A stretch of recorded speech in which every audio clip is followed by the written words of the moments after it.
Faida ya mitandao, kuna faida nyingi sana. Wapo ambao wanatumia biashara zao katika njia ya halal, wanauza na kununua kwa njia ya mitandao, na wapo ambao wanatumia biashara zao katika njia ya halali, lakini ndani yake kuna haramu. Baadhi ya Waislamu bado wanaendeleza tabia hizi.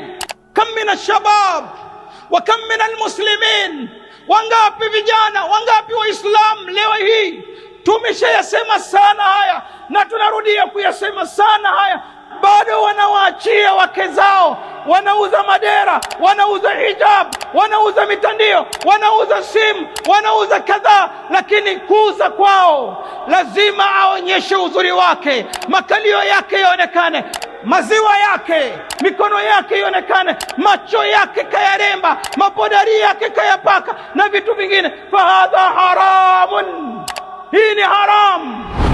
Lau hata kama wakasema wenye kusema, wale ambao wanatetea mambo ya batil, hadha haram, hii ni haram.